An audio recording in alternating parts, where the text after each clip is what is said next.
tell us a bit about your exhibition. Yeah. I'm very happy to share and to show you this project, which is called Runik, here in New Museum, and I'm very happy because we brought it quite far, but the starting point is actually where I grew up, and where I grew up is Runik. It's a very small town, and where basically in what I don't feel alone here, because I'm here with a lot of neighbors, cousins, and friends of elementary and high school, and I knew them since always because I grew up there. But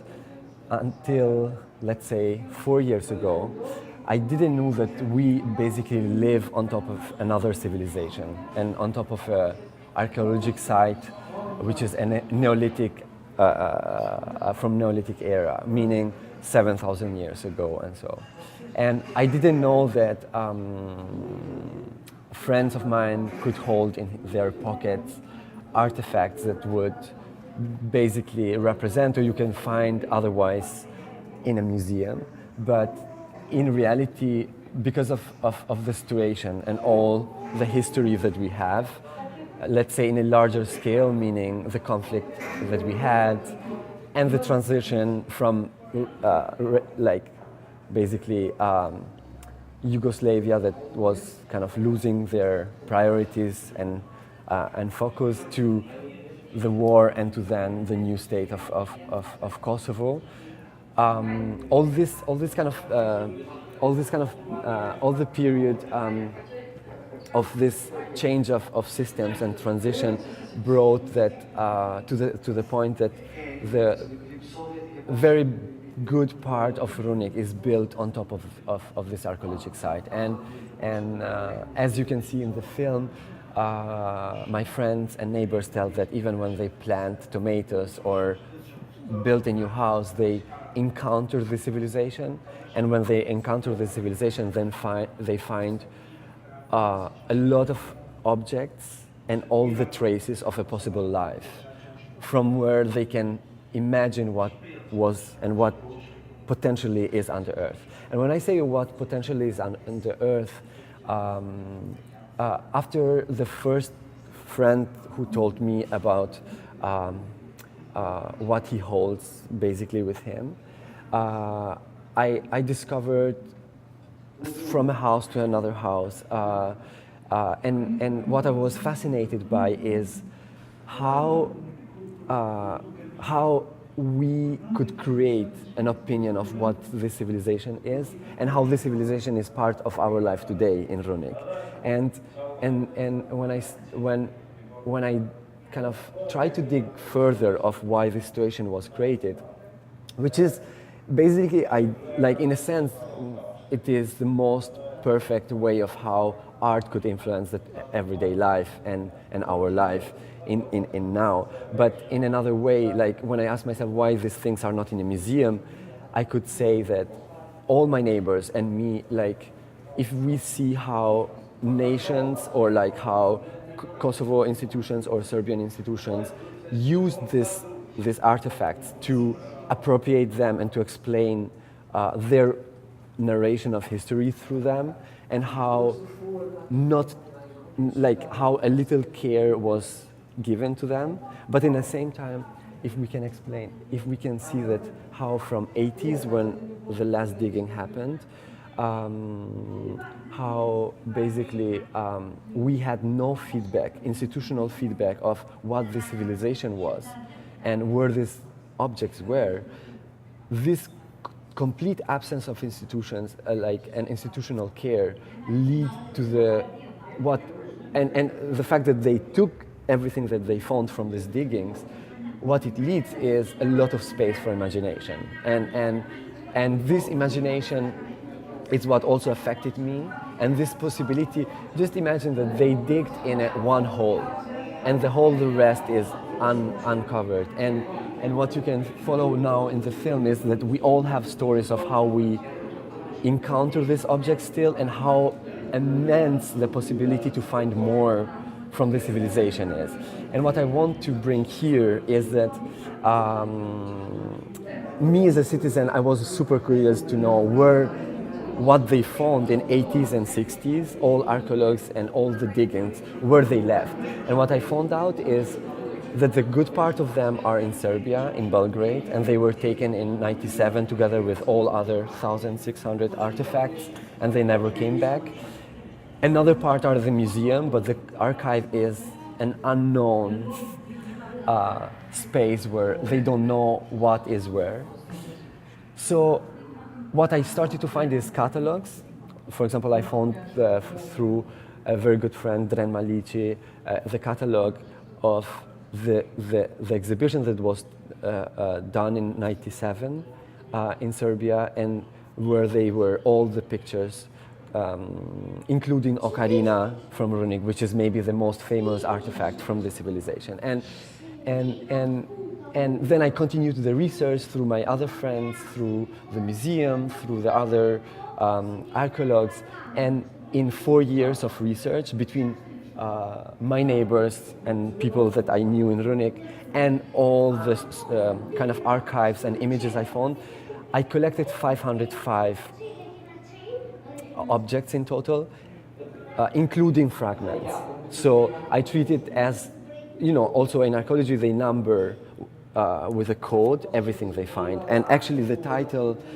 of this show is RU, which is the archaeological and scientific code for the artifacts they were finding. And my question was like, okay, there are things outside the border, things in the storage, things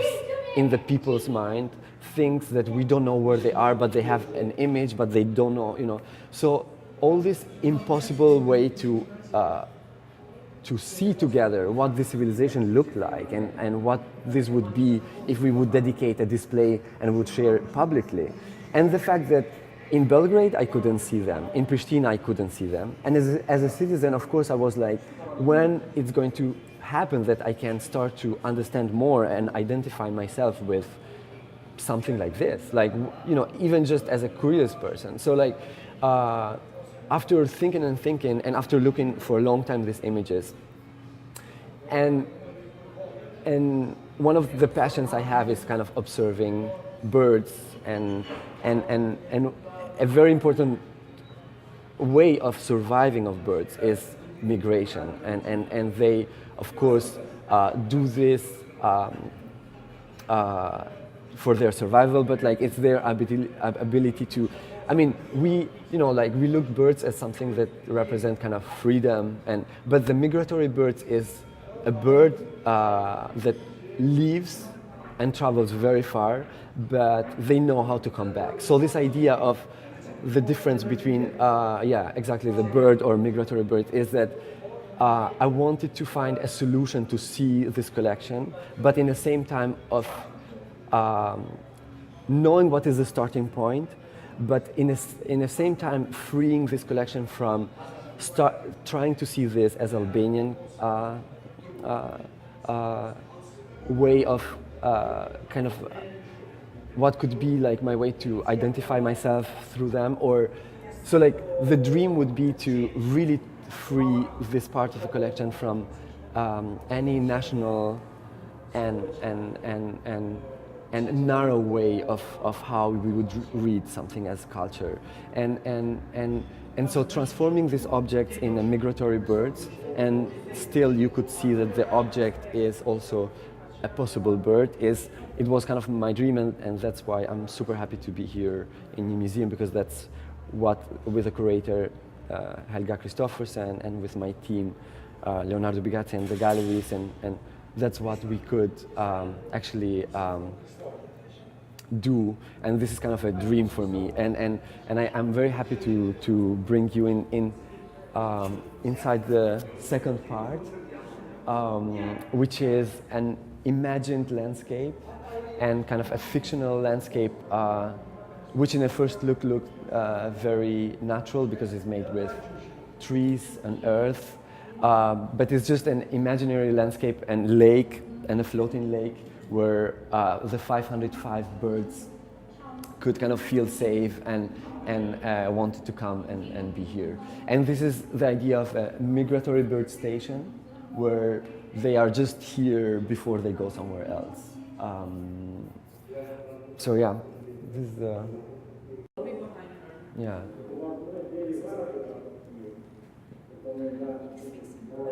I mean, like, what I can try, I mean, like, what I can tell, and then you can have in the video, is, for example, I mean, because for me, I really love doing things, and I really love kind of bringing to something in a way, bringing together and giving the like this kind of a possibility to experience something that could be far in time and spaces, and to me I was super excited too. That's why maybe I could not stop, and the idea to make and give shape to everything that I knew until today. So what we have here is every image, every information, every fragment that I found in archives or any catalog or from any archeologue, any trace that came from this era, from Runik. So that's why I try to treat as and give personality even to fragments that they became all this group of birds, you know, like when they invade all one tree, and so and then you have all other kind of love stories or flirting or going or hiding. So I mean, what I try to build is that you will also here kind of lose something and you will not find everything, because it's kind of, this is a kind of another chance of how an object can become also something else, and how we can see them from a different point of view. For example, I would love to show you, this was the goddess that my friend Gzim holds, and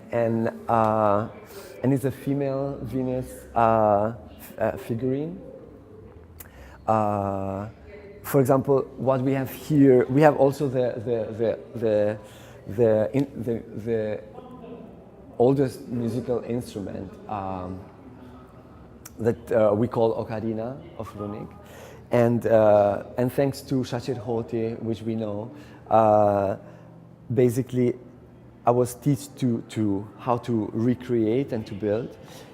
And what excites me is that it's not only an object, you can kind of try to imagine what was the sound, and you can even hear the sound. And I'm definitely not good as Basa Shachir, but I can really try to make a little sound.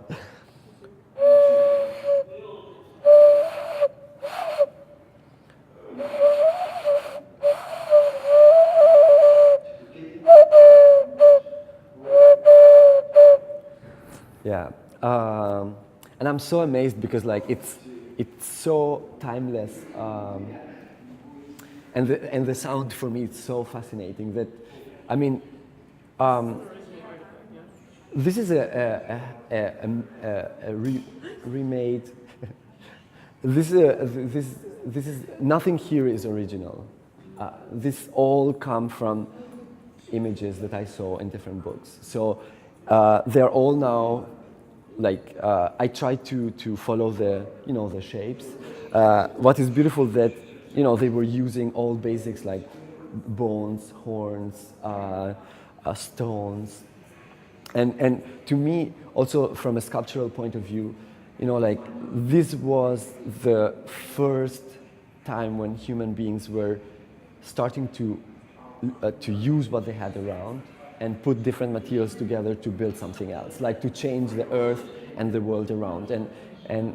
what we are now in the Anthropocene era is where we are now, but this is the first traces of when we as humans started to change the world around. And it was super fascinating to see that you have from buttons to little, I mean, I can show, maybe I can find one as a bird. Let's leave this here.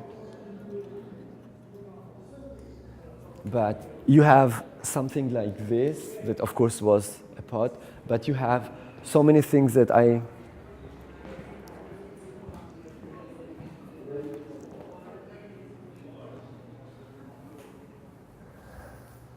Do you want to come?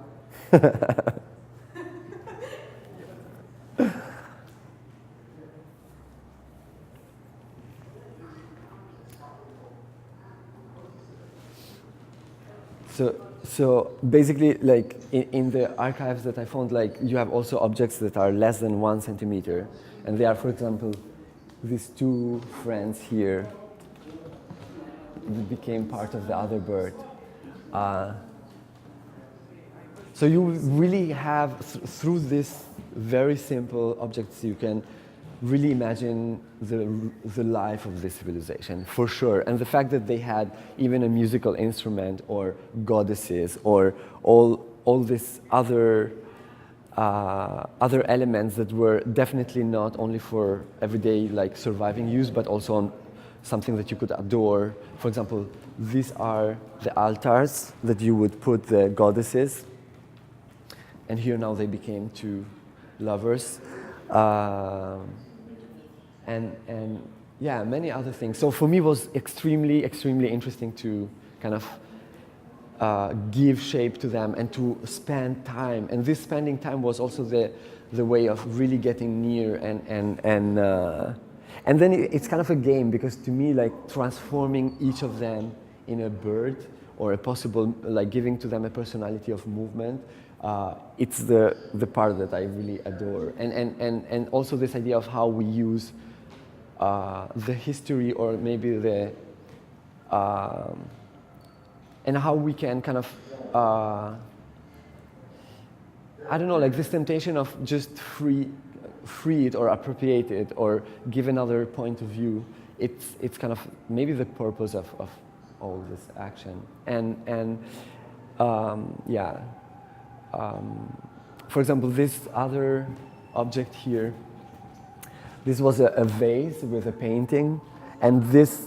what now the leg is taking shape, that is not a usual bird leg. This was a black painting that was in the middle. Or this one here, this was one of these vases with, that is very famous from this part of civilization, and it has a black, almost they interpret as water wave, and now instead of being painted, is like as the leg tried to build this wave. So it was really, really a lot of fun.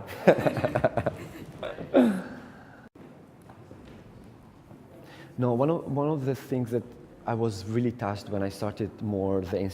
institutional, let's say, official part of how we give or interpret what this civilization could be, is that I was not shocked, but I was really touched by, I was not surprised because we grew up in that environment, but I was also, in a way, touched how something that is 8,000 years old or 7,000 years old, from Serbian and Albanian part, it was they both try to identify and appropriate it in a national narration of the history. And this is,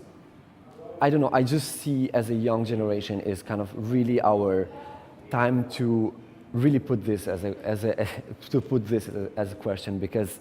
it's a true pity that something that has to do with such a far distance on time, we try to narrate it as a part of a nation building or whatever identification that we need it today, and that is anyway kind of a crime that we let it go on, and that's even just from the result is me as a citizen of this place, I can't not only identify or have a museum or see this as just free from all of these layers that uselessly someone just cover on your head. You also have no access physically to this. You cannot share with anyone in the world. And what happened is that something that anyway is small and is isolated, we ourselves contribute to isolate and get even more lost. So I think it's really, really time to, I mean, like I just give my kind of temptation, my version of how in another way you could see this, or my wish is to, in a way, take distance, and that's why coming so far from there, I mean, I feel really lucky because you can meet people from all over the world, and you can see the same objects in another way. You can see them as birds, and you can see them as just a civilization, or you can just see this as beauty, and how they habit the space, or how you can, you can see all other things that finally, by freeing this from an obsession of like national identification or creation of this identity that we apparently need so much, by freeing this from this, simply, you open up an endless way of a lighter and more beautiful and colorful way of reading the same thing. So, yeah, it's kind of, I can't wait to meet more people, and I can't wait to have more confrontation to really understand this better, because I myself grow up in a certain way, and a certain way to read who we are and where we want to go. And I think it's as simple as the most complicated thing when you come from such a complicated kind of background or past. And I think it's very simple. So it's just up to our generation to keep it as simple as it is and free, reality from all the complications that kind of I don't know if we are lazy, or we need just time to breathe and to analyze differently the thing. So, yeah, as I said before, that's why like taking this starting point from the place where I come and bringing it so far and rebuilding it and playing with it is just a way to try to understand it, and give more kind of, in a way, either love or different colors somehow to it. Do you think that the people that helped you build this, like the people, especially your neighbors, your cousins, do you think they have a different relationship to it, like to the artifacts they find? Yeah. Okay. How would you describe that? I mean, like it's a very complex thing, because the starting point is that we kind of built illegally, but the other point before that is that we needed some place to live, and it's like basic life priorities that I respect a lot. The other thing is that institutions that had to take care of this, they had other priorities, and they were listening other priorities also that are more connected to the politics than to the culture,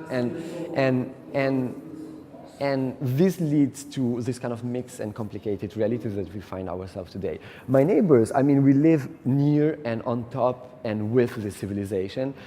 Like, as I said, by starting from 80s when things were taken out and this space was lead to only imagination, this imagination is mixed with facts still, because we find things, and it's still part of us, and I think it's just an amazing kind of poetic reality that is now there. And like a big part that I did in editing the film is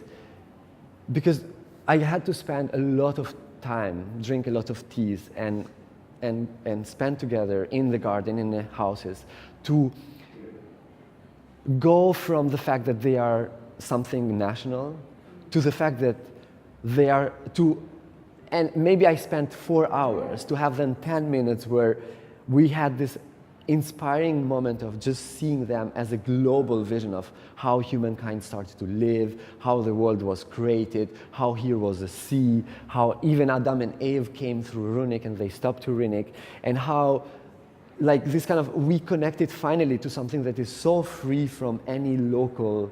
and this was really the beautiful thing that I could share with them, and that's why I really, really thank all of them, because it was an amazing way to reconnect to them. And I feel kind of not, this is one of the first maybe projects that it's letting, the walls of my house, and it's going from the personal, dynamics of what is happening inside the family and how the society kind of influenced the family inside house, to trying to understand things that are slightly outside yourself and outside your family, which is neighbors or village or, your nation or your region. So this was for me really the first kind of a step to try to confront myself to other questions, which is, would not say they are bigger or smaller than your personal problems, but it's just they are different, and I'm truly happy for that. You know, like we were also, you know, a village where Serbians were living there, Albanians were living there, Roma, Turkish, all the communities were living there. Today, it's a much more selected town, and knowing the background and the past, I mean, having a resource like this where you have a chance to look to a kind of civilization that had nothing to do with the now, instead of prisoning it to the now, it's maybe the first example to free yourself from this maybe even like a phobia of, you know, or like this kind of obsession to be just one or another thing, you know, like, so this, that's the thing, like when I discovered this 6 years ago, and I lived there all, you know, all the other years, but it's such an intimate story that I never knew. And to me was the first, I couldn't stop going to my neighbors every summer since 4 years. And I couldn't stop filming, sometimes even secretly, because it was the first time that we could have conversations that are completely connected to the world, completely open to any horizon and open to imagination and to beauty and to dreaming. And I don't know, yeah, that's what makes me quite happy normally. Yeah, of course, but that's definitely. I'm definitely fascinated by it. I'm definitely connected to it. That's why also this idea of migratory birds is because it's not about forgetting what they are or where they come from. It's about taking care that they could fly as the imagination fly, also personally, which today is not real. You know, today there's some parts that are closed in museums, some parts that are closed in other museums. These museums are part of two different borders or two different ways of reading the history, and that's why me as a citizen, I can't just enjoy or have access to them. And that's where I see that we have to work a lot to bring this to reality, you know, and I'm really curious to see how this also, all these questions, and how we can understand together this, because I'm you know, like I have no solution yet, you know, and this solution can not come definitely from a person. I think this solution is and will be real only when this becomes a collective discussion, and we exercise on reaching a certain maturity on even how to read this, and this decision can come only together. You know, and this have to come from, and no one as the citizens of the same place will know the best way how to love this, you know, and how to share this with the world, you know. But if them as in the first part, they don't have access to this, or they have no idea what this was, and this was just taken, and the whole potential of the rest is not still digged, then it's just a little example of actually why we are where we are somehow, you know. I also, you know, it was also a way, you know, we know in which area we are living, we know what is happening in all countries in the war, we know what is happening with the old cultural heritage in Syria, other places, and to me, taking care or reproducing or making this part visible was in a very small scale, kind of trying to reflect and understand also larger problems that we have today in the world, connected to this, you know. Also for me was interesting to understand how in the United States this would be read, because the history of culture and appropriation and museums and collections, major collections that are in America as in United Kingdom or a lot of other places, is also an important history of